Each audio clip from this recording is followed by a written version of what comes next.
समस्त मिथिलावासी के गोर लागे छी, प्रणाम करे छी। हम जनक नंदिनी आइ हम फेर से अहाँ सबके एकटा गीत सुनबै छी, अहाँ सब सुनू और वीडियो के अहाँ सब पूरा देखू और कमेंट बॉक्स में बताएब जे अहाँ सबके केहन लागल। राम जी से पूछे जनकपुर के नारी, बता द बबुआ लुगबा देत काहे गाली, बता द बबुआ लुगबा देत काहे गाली, बता द बबुआ। राम जी से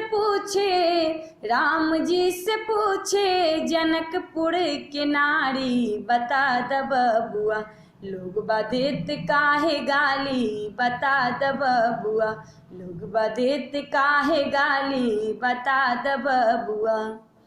तोहरा से पूछू मैं ओ धनुषधारी, तोहरा से पूछू मैं ओ धनुषधारी, एक भाई गोड़ काहे, एक भाई गोड़ काहे, एक भाई काली, बता द बबुआ लुगबा देत काहे गाली, बता द बबुआ लुगबा देत काहे गाली, बता द बबुआ लुगबा देत काहे गाली, बता द बबुआ।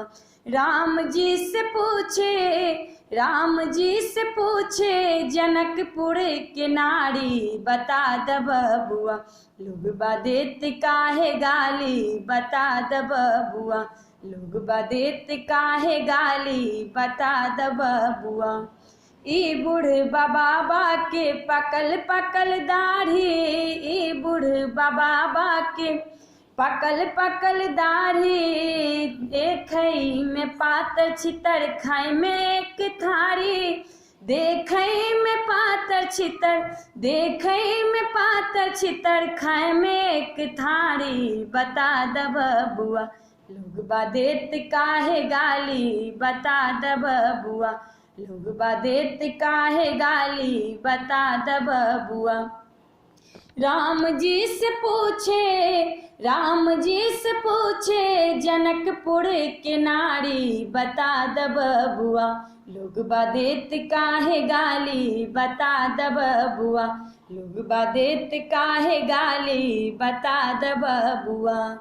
राजा दशरथ जी केलन होशियारी, राजा दशरथ जी केलन होशियारी, एगो मर्द के तीन तीन गो नारी, बता द बबुआ लुगबा देत काहे गाली, बता द बबुआ लुगबा देत काहे गाली, बता द बबुआ। कहथिन स्नेहलता मन में बिचारी, कहथिन स्नेहलता मन में बिचारी, सब बरियाती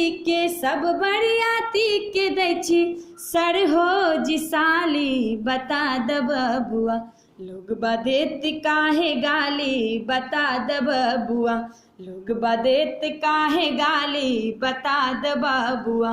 राम जी से पूछे जनकपुर के नारी, बता द बबुआ लुगबा देत काहे गाली, बता द बबुआ लुगबा देत काहे गाली, बता द बबुआ। तोहरा से पूछू मैं ओ धनुषधारी, तोहरा से पूछू मैं ओ धनुषधारी, एक भाई गोड़ काहे, एक भाई गोड़ काहे, एक भाई कारी, बता द बबुआ लुगबा देत काहे गाली, बता द बबुआ लुगबा देत काहे गाली, बता द बबुआ लुगबा देत काहे गाली, बता द बबुआ। अहाँ सब वीडियो के पूरा अंत तक देखू आ केहन लागल से कमेंट बॉक्स में हमरा अहाँ सब जरूर बताएब एक बेर।